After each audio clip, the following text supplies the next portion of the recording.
Good morning to all. Welcome to Karnataka LMS e-content. I am Nagmani, Assistant Professor of English, the Department of Collegiate and Technical Education. In today's class, I am going to explain chapter 4 to 8 of the book, second from the novel The Return of the Native, written by Thomas Hardy, prescribed by the University of Mysore, to the second year BA optional English CBCS course 2020-21.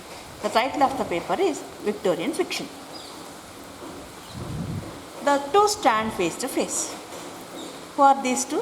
Ch8 Y and Clim Eobright. Ch8 Y has been to the house of Clim Eobright in the disguise of a Turkish knight along with the mummas. After the performance of her role, she is lying on the floor surveying the rooms, furniture and people at Mrs. Eobright's house. She sees a face with marked distinctness. ಆ ರೀತಿ ಮಲಗಿರುವಾಗ ಅವಳು ಒಂದು ಮುಖವನ್ನು ನೋಡ್ತಾಳೆ. ಒಂದು ವಿಭಿನ್ನವಾದಂಥ ಒಂದು ಡಿಸ್ಟಿಂಕ್ಟ್ನೆಸ್, ವೈಶಿಷ್ಟ್ಯತೆಯುಳ್ಳಂಥ ವ್ಯತ್ಯಾಸ ಇರ್ತಕ್ಕಂಥ ಲಕ್ಷಣಗಳಿರ್ತಕ್ಕಂಥ ಮುಖವನ್ನು ನೋಡ್ತಾಳೆ. It is none other than of Clym Yeobright. And now she feels a feeling of fear or trouble. And if the writer says, if heaven has preserved him from wearing habit of meditation, he would have been said a handsome man. I quote and unquote. ಅವನಿಗೇನಾದ್ರು ಈ meditation habit ಇಲ್ಲದೆ ಹೋಗಿದ್ದಿದ್ರೆ, ಧ್ಯಾನಾಸಕ್ತನಾಗುವಂಥ ಆ ಅಭ್ಯಾಸ ಇಲ್ಲದೆ ಹೋಗಿದ್ದಿದ್ರೆ ಅವನನ್ನು handsome man ಅಂತ ಕರಿಬೋದಾಗಿತ್ತು. But he is naturally cheerful and he is striving against depression from without. Within his mind, he is the cheerful man. But if there is any depression to be caused to him, it should be from outside only, and he is striving against depression from without. She is troubled at his presence. ನೋಡಿದಾಗ ಅವಳಿಗೊಂದು ರೀತಿಯ trouble, ಅಂದರೆ ಭಯ ಆಗ್ತಾಳೆ. Mrs. Eobright asked Clim to serve supper to mummas. ಮಮ್ಮಸ್ಗೆ supper serve ಮಾಡು ಅಂತ ಹೇಳ್ತಾರೆ. ಅವರೆಲ್ಲ ಒಂದು ರೂಮ್ಗೆ ಕರ್ಕೊಂಡೋಗಿ ಕೂರಿಸಿರ್ತಾಳೆ. Ch8 Y declines to have supper. When he forces her, she prefers to drink white wine because she can drink it without removing her mask. She wonders if Clim has become suspicious of her sex, yet it has a fearful joy. ಒಂದು ಸ್ವಲ್ಪ ಆಶ್ಚರ್ಯ ಆಗುತ್ತೆ, ಕ್ಲಿಮ್ಗೆ ಅವಳ sex woman ಅಂತ ಗೊತ್ತಾಗ್ಬಿಡ್ತಾ ಅಂತ ಅನ್ಕೋತಾಳೆ. ಆದರೂ ಭಯ ಆಗುತ್ತೆ. ಆದರೂ that fear gives her joy. It's a fearful joy. Thomasin has made a momentary appearance. Thomasin ಒಂದು ಕ್ಷಣ ಬಂದೋಗ್ತಾಳೆ. And in that momentary appearance and her conversation with Clym, Ch8 come to know that Clim is going to stay there for a long time. And also that Clim has not known about the affair of Thomasin with Wilding. Now Ch8 is jealous of Thomasin and she thinks that she may ensnare Clim. There is the possibility of Thomasin ensnaring Clim, Clim getting married Thomasin if Wilding has not married Thomasin. Now she repents for being in the way of Thomasin's marriage with Wilding. Clim returns and stops to her 3 feet of Ch8. ತಾನು ತೊಮ್ಯಾಸಿನ್ ವೈಲ್ಡಿಂಗ್ ಮಧ್ಯೆ ಇದ್ದೀನಿಲ್ಲ, ಅವ್ರ ಮದುವೆಗೆ ಅಂತೇಳಿ ಈಗ ಬೇಜಾರಾಗುತ್ತೆ. ಯಾಕೆಂದರೆ ಕ್ಲಿಮ್ ತೊಮ್ಯಾಸಿನ್ನ ಮದುವೆ ಆಗೋ ಅವಕಾಶ ಈಗ ಹೆಚ್ಚಾಗಿದೆ. ತೊಮ್ಯಾಸಿನ್ ವೈಲ್ಡಿಂಗ್ ಮದುವೆ ಆಗಲಿಲ್ಲ ಅಂದರೆ ಕ್ಲಿಮ್ ತೊಮ್ಯಾಸಿನ್ನ ಮದುವೆ ಆಗಿಬಿಡ್ತಾನೆ. ಆಗ ಕ್ಲಿಮ್ ಇವಳಿಗೆ ಸಿಗೋದಿಲ್ಲ. ಕ್ಲಿಮ್ ಒಂದೆರಡು ನಿಮಿಷ ಬಿಟ್ಟು ಮುಂದೆ ಹೋಗಿ he stops and looks at her and he gazes at her and she looks another way, disconcerted, and wonders how long this purgatory is going to be last. ಎಷ್ಟೊತ್ತು ಅವನು ಹಿಂಗೆ ನೋಡ್ಬಿಡ್ತಾನಪ್ಪ ಅವನು. he is examining her.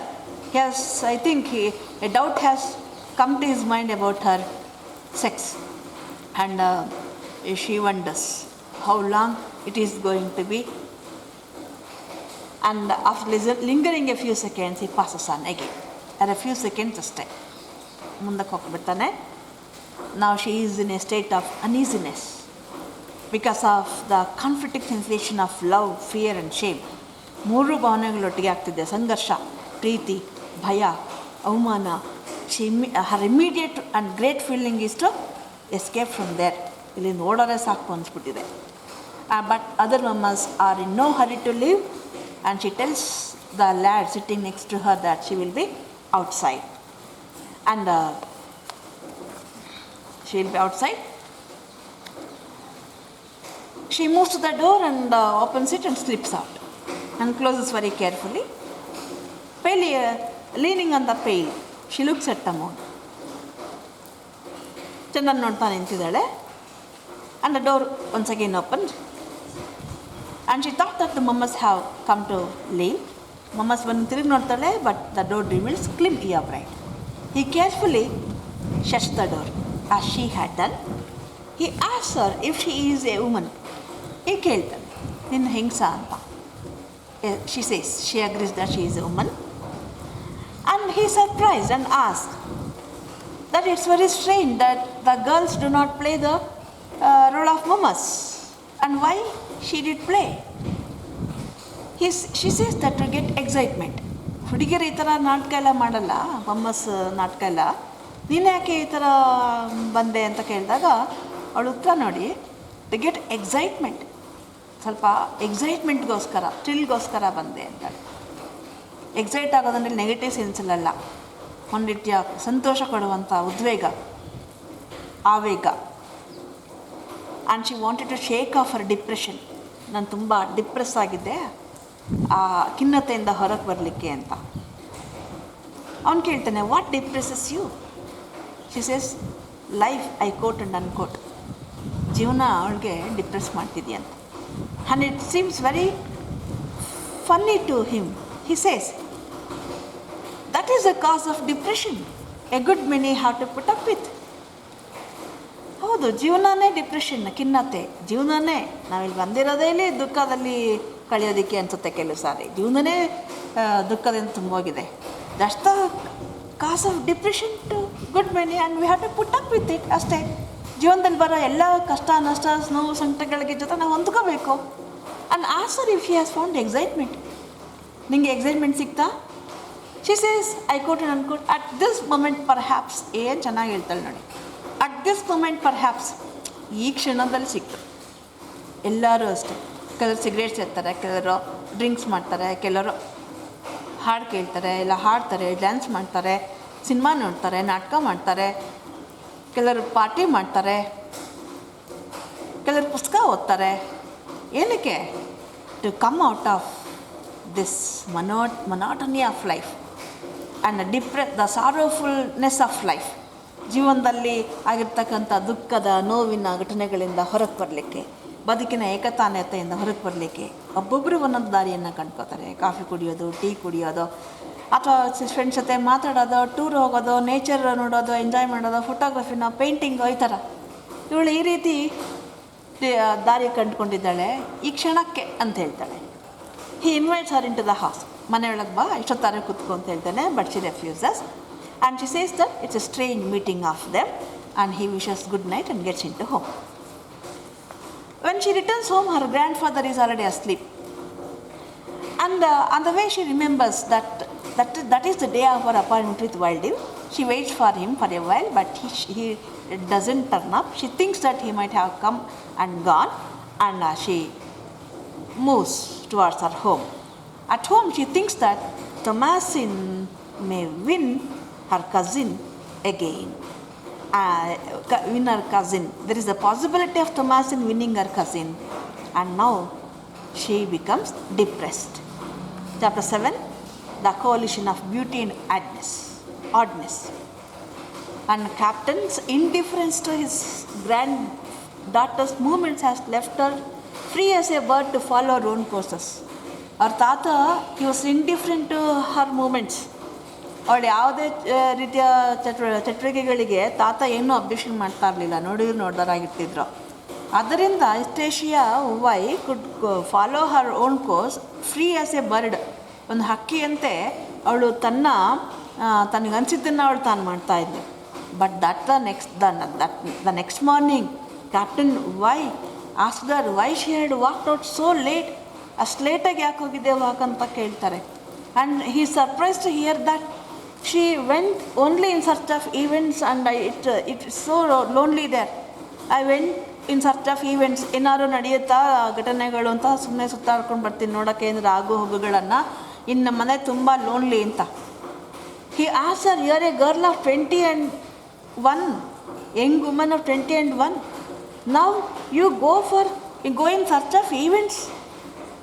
Then she reveals that she wanted an adventure and she went with Mammas. ಒಂದು ಸಾಹಸ ಮಾಡಬೇಕು ಅನ್ನಿಸ್ತು. ಮಮ್ಮಸ್ ಜೊತೆ ಹೋಗಿ ಆ ರೋಲ್ ಮಾಡಿದ್ದೀನಿ ಅಂತ. And the captain is shocked and he says that he had never expected such things from her. She says that she has kept a secret and assures that it was her first performance and the last. ಅವಳು ಹೇಳ್ತಾಳೆ, ಇಲ್ಲ ಇದೇ first time ನಾನು ಈ ಥರ ನಾಟಕ ಮಾಡಿದ್ದು, ಇನ್ನೊಂದ್ಸರಿ ಇದೇ ಲಾಸ್ಟ್, ಇನ್ನೊಂದ್ಸರಿ ಮಾಡಲ್ಲ ಅಂತ. He cautions her, ಎಚ್ಚರಿಕೆ ಕೊಡ್ತಾರೆ, that should be the last. She may walk on the heath night or day as she chooses. ರಾತ್ರಿ ಯಾರು ವಾಕ್ ಮಾಡು, ಬೆಳಗ್ಗೆ ಯಾರು ವಾಕ್ ಮಾಡು, ನಿನ್ನಿಷ್ಟ. ಆದರೆ ನಾಟಕ ಗಿಟ್ಕ ಎಲ್ಲ ಭಾಗವಹಿಸಬಾರ್ದು. That should be the last performance and she should not trouble her with such performance in future. And she assures him not to do it again. And she sees Diggory when she is walking half a mile from her residence. ಮನೆ ಹತ್ರ ಅರ್ಧ mile ದೂರದಲ್ಲಿ walk ಮಾಡುವಾಗ degree when ನೋಡ್ತಾಳೆ. In his last meeting, Wildlife had told her that Mrs. Eobright was promoting Wen's claim to marry Thomasin as against his. Wildlife ಆತನ ಕಳೆದ ಬಾರಿ ಮೀಟಿಂಗಲ್ಲಿ ಹೇಳಿದ್ದ, Mrs ವೈಲ್ಡ್ಲಿವ್ against his proposal, he is promoting the proposal of Wen to Thomasin ಅಂತ. And now she asked the riddle man, he thinks she wants Thomasin to get married as soon as possible, whether to Diggory Wen or to Wildlife. And in their conversation she asks him if he roams around, the main reason of his movement on the Egdon Heath is his intention of marrying with Thomasin. ಮದುವೆ ಆಗಲಿಕ್ಕೆ ತೊಮಾಸಿನ್ನ ಈ ರೀತಿ ಎಗ್ದನ್ ಹೀತಲ್ಲಿ ಓಡಾಡ್ತೀಯ ಅಂತ ಕೇಳಿದಾಗ I tells her not to make sport of him because it's not true. ಈ ಥರ ಹುಡುಗಾಟ ಎಲ್ಲ ಮಾತಾಡಬಾರ್ದು, ಅದು ಸತ್ಯ ಅಲ್ಲ ಅಂತ ಹೇಳ್ತಾನೆ. And she request him to allow him to rest a few minutes in his van. ನಿನ್ನ ವ್ಯಾನಲ್ಲಿ ಒಂದೆರಡು ನಿಮಿಷ ರೆಸ್ಟ್ ತೊಗೋತೀನಿ ಅಂತ ಹೇಳಿದಾಗ ಇಬ್ಬರು ವ್ಯಾನಲ್ಲಿ ಕೂತ್ಕೋತಾರೆ. When she are sitting there like that, she sees Wildlife passing by the van with another fellow and she catches the glimpse of him from the backward but and feels wretched, twinge of misery. Wildlife ಆ ಕಡೆ ಹೋದಾಗ ಮನಸ್ಸೊಳಗಡೆ ಒಂಥರ ನುಲ್ದಾಗ ಆಗುತ್ತೆ ಅವಳಿಗೆ. She does not know why. A kind of sickening feeling. The writer novelist says that such sudden sight of one's loved and one who is beloved no more may cause such sickening feeling. ಒಬ್ಬ ವ್ಯಕ್ತಿನ ಒಂದೊಮ್ಮೆ ಪ್ರೀತಿಸ್ತಿದ್ದು ಅವ್ರನ್ನ ಈಗ ಪ್ರೀತಿಸ್ತಿಲ್ಲ ಬಿಟ್ಬಿಟ್ಟಿದ್ದೀವಿ ಅಂತಂದಾಗ ಅವ್ರು ನಮ್ಮ ಮುಂದೆ ಹಾದು ಹೋದಾಗ ಬಹುಶಃ ಈ ರೀತಿಯ ಹೃದಯದಲ್ಲಿ ಒಂದು ರೀತಿಯ ಒಂದು ಟ್ವಿಸ್ಟ್, ನೋವಿನ ಹಿಂಡುವಿಕೆ ಆಗ್ಬೋದೇನೋ. Diggory Venn tells her that it was Wildeve ಹೋದರು ಅಂತ ಹೇಳ್ತಾಳೆ ಅವಳು. Why should you ask me that question? ನನ್ನ ಯಾಕೆ ಕೇಳ್ತಿದ್ದೀಯ ಆ ಪ್ರಶ್ನೆನ? Really it's a bold question. ಭಾಳ ಧೈರ್ಯವಾದ ಪ್ರಶ್ನೆ ಅದು. Because she knows very well that Riddleman knows her affair with Wildlife. And Riddleman is very glad at her answer. And he says that her question agrees with what he had seen the day before on the bar. ನಾ ಹಿಂದಿನ ದಿನ ನೋಡಿದ್ನಲ್ಲ ಬಾರ ಮೇಲೆ ಏನು ನೋಡಿದ್ನ ಅದಕ್ಕೆ ಇದಕ್ಕೆ match ಆಗುತ್ತೆ. ಯಾಕೆಂದರೆ mister Wildlife had stayed there for a long time, waiting for a lady. That lady did not turn up. She asked him if he also waited. ನೀನು ವೆಯ್ಟ್ ಮಾಡ್ತಿದ್ಯಾ ಅಲ್ಲಿ? He says that he always does that. Yes, ನಾನು ಯಾವಾಗಲೂ weight ಮಾಡ್ತೀನಿ, ನಿಮ್ಮಿಬ್ಬರು ಮೀಟಿಂಗ್ನ ನೋಡ್ತೀನಿ. And glad to see him disappointed. And he was very happy to see Wildlife was disappointed that she did not come, and says that he would be coming again that night. She says that he will be disappointed again ಮತ್ತೆ disappoint ಆಗುತ್ತೆ. ಯಾಕಂದರೆ she does not want to see him anymore. She has decided not to stand in the way of Thomasin's marriage with Mr. Wilding. When is astonished at this avowal, she tells him that she does not like to see him again, but does not want to be uncivil to him. ಆಶ್ಚರ್ಯ ಆಗುತ್ತೆ ವೆನ್ಗೆ. ಆದರೆ ಇನ್ನೊಂದ್ಸರಿ ಆಶ್ಚರ್ಯ ಮಾಡ್ತಾಳೆ, ನಾನು ಮತ್ತೆ ಅವ್ರನ್ನ ನೋಡಲ್ಲ ಅಂತ. ಆದರೆ ಅನ್ಸಿವಿಲ್ ಆಗಿ ನಾನು ಸೆಪ್ರೇಟ್ ಆಗೋಕ್ಕೆ ಇಷ್ಟಪಡಲ್ಲ. But I don't want to meet him also, and I don't want to be uncivilized to him also, because she wants to return some things, a few things belong to him. When offers to carry her letter and a parcel of things she wants to return to Wildave, she takes him home and tells him wait, and enters into her house and returns with a small parcel and a letter. Before leaving, went to Listasia that he will do all he can to see Thomasin happy. Marry her if she will agree to do so, or help her marry Wildave if that is her preference. ಡಿಗ್ರಿವೇನು ಒಪ್ಕೋತಾನೆ, ನಿನ್ನ ಪರವಾಗಿ ನಾನು ನಿನ್ನ letter ಮತ್ತು ನಿನ್ನ ಪಾರ್ಸೆಲ್ನ ತೊಗೊಂಡೋಗಿ ವೈಲ್ಡೇವ್ ಕೊಡ್ತೀನಿ, ನಿನಗಿಷ್ಟ ಆಗೋದಾ, ನೀನು ಅವ್ರ ಹತ್ರನ ಭೇಟಿ ಮಾಡೋಕ್ಕೆ ಇಷ್ಟ ಇಲ್ಲ ಅಂದಾಗ ಮನೆ ಹತ್ರ ಕರ್ಕೊಂಡೋಗಿ 10 ನಿಮಿಷ ಕಾಯಲಿಕ್ಕೆ ಹೇಳಿ ಒಂದು ಲೆಟರ್ ಮತ್ತು ಒಂದು ಪಾರ್ಸೆಲ್ನ ಅವನ ಕೈಯಲ್ಲಿ ಕೊಡ್ತಾಳೆ. ಡಿಗ್ರಿ ಇವನಿಗೆ ಭಾಳ ಖುಷಿಯಾಗತ್ತೆ. ಅವನು ಹೇಳ್ತಾನೆ, ನಾನು Thomasin, though I love Thomasin, I want her to be happy. ಅವಳು ಸಂತೋಷವಾಗಿರಬೇಕು. If she and he wants her to marry her, he will marry her if she will agree to do so. Wildave ಬೇಡ, ನಾನು ನಿನ್ನೆ ಮದುವೆ ಆಗ್ತೀನಿ ಅಂದರೆ I will marry her. Or if she wants to marry Wildave only, he will help her to marry. Overall, he wants her to be happy. That's all. If that is her preference, ಅವಳ ಆಯ್ಕೆ ಅದು ಅಂತ ಹೇಳ್ತಾನೆ. Listasia thinks, I quote, what a strange sort of love is that of Wildave's. Wildave's ಎಂಥ ವಿಚಿತ್ರವಾದ ಪ್ರೇಮ. To be entirely free from that quality of selfishness which is frequently the chief constituent of the passion. ಆ ಒಂದು selfishness, ಸ್ವಾರ್ಥ ಅನ್ನೋದು ಈ ಪ್ರೀತಿಯ chief constituent, ಮುಖ್ಯವಾದಂಥ ಅವಿಭಾಜ್ಯವಾದಂಥ ಅಂಶ ಸ್ವಾರ್ಥ. ನಾನು ಪ್ರೀತಿಸೋ ಹುಡುಗಿ ನನಗೆ ಮಾತ್ರ ಸೇರಬೇಕು, ನನಗೆ ಮಾತ್ರ ಸಿಗಬೇಕು ಅನ್ನೋದು ಆ ಒಂದು ಪೊಸೆಸಿವ್ನೆಸ್, ಆ selfishness. But how unselfish is love is, selfless is love is, and sometimes it's only one. Selfishness is the only one constituent of the love. But how selfless he is? The riddle man gives the letter and the parcel to Wilding. Already Wildeve ಬಂದಿದ್ದಾನೆ, ಅವನಿಗೆ ವಿಶ್ಲೇಷ ಕೊಟ್ಟಂಥ ಪಾರ್ಸೆಲನ್ನು ತೊಗೊಂಡೋಗಿ ಕೊಡ್ತಾನೆ. And he surprisingly opens it and reads it. The letter is read. In the letter she has said that after some thought she has decided once and for all that they must hold no further communication. ನಾವು ಇನ್ನು ಯಾವತ್ತೂ ಮುಂದೆ ಭೇಟಿಯಾಗೋದು ಬೇಡ, ಮಾತನಾಡೋದು ಬೇಡ ಅಂತ ಆಕೆ ಹೇಳಿದ್ದಾಳೆ. If he had uniformly faithful to her throughout these 2 years, he might now have some ground for accusing her of heartlessness. Because in all these 2 years, you were not uniformly faithful to me. ನನಗೆ ಪೂರ್ತಿ ನೀನು faithful ಆಗಿರಲಿಲ್ಲ. And you consider that, how unfaithful to you to me in all these 2 years. And therefore, if you think of that, you have no ground to accuse me of heartlessness.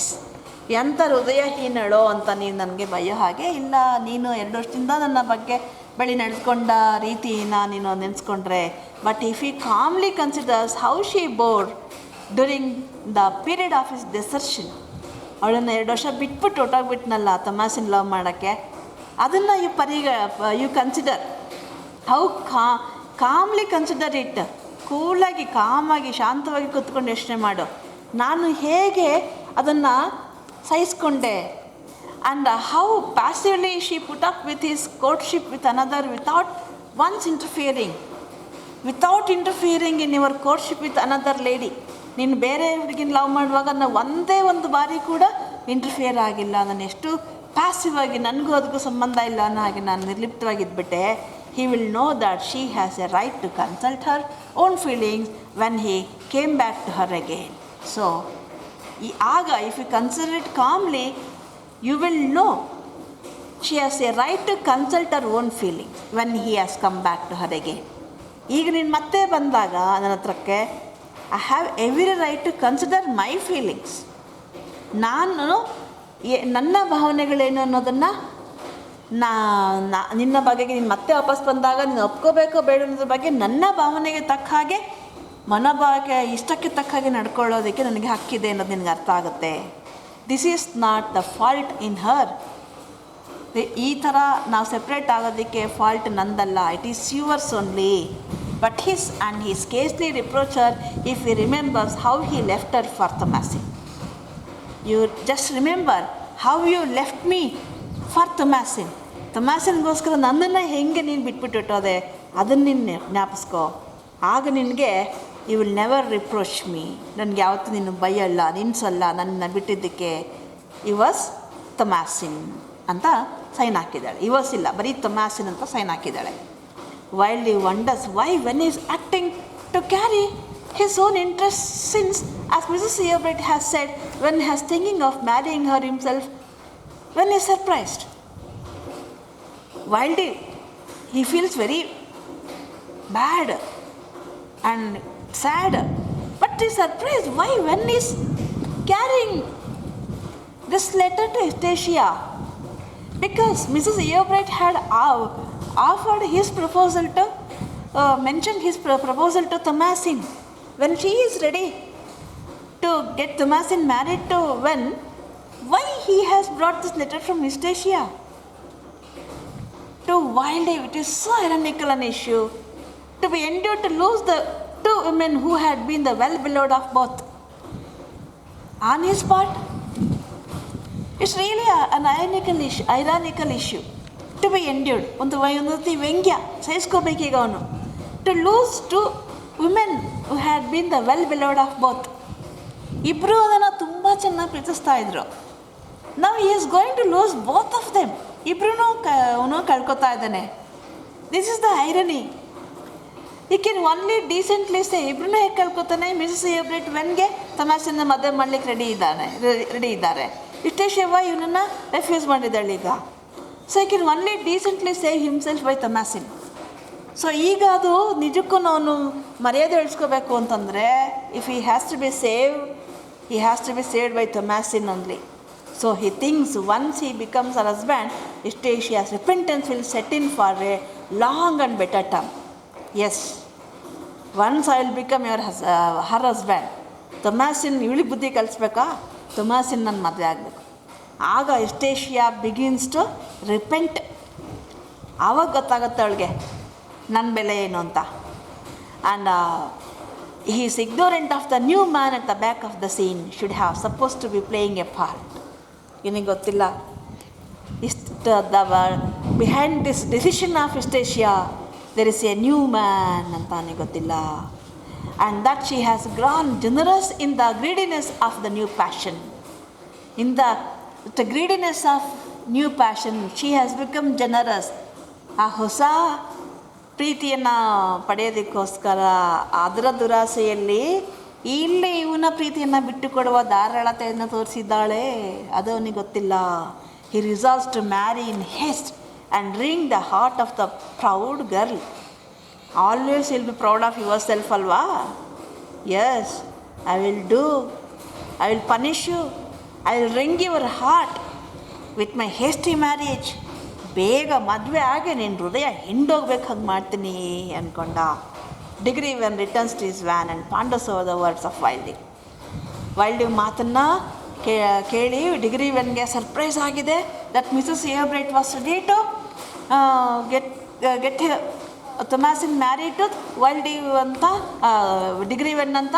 He is so excited and he ponders over his words and Mrs. Eobright's view of him as a candidate for her niece may be promising. ಅವಳಲ್ಲಿ ಪಾಪ ಅದನ್ನು ಒಂದು ವೆಪನ್ನಾಗಿ ಬಳಸಿದ್ಲು ಅಷ್ಟನ್ನೇ. ಆದರೆ ಇವನು ಅದನ್ನು ನಿಜವಾಗ್ಲೂ Mrs Yeobright has the mind to get Thomasin marry to him ಅಂತ ನಂಬ್ಕೊಂಡ್ಬಿಟ್ಟು ಅವನೇನು ಅಂದ್ಕೊಳ್ತಾನೆ, he ponders over it and he gets ready. ಒಳ್ಳೆ ಬಟ್ಟೆ ಹಾಕ್ಕೊಂಡು ನೀಟಾಗಿ ಆ ರೆಡ್ ಕಲರ್ ಕಡಿಮೆ ಕಾಣೋ ಹಾಗೆ he decides to go to meet Mrs Yeobright. Mrs. Eobret is ready, but he is still in doubt. What will be Thomasin's view? What will be Thomasin's view? Because she has a renunciation of his present wild mode of life. Yakane Thomasin, she doesn't like this wild mode of life of riddle man. ಅವಳು ಏನು ಮಾಡ್ಬೋದು ಈಗ?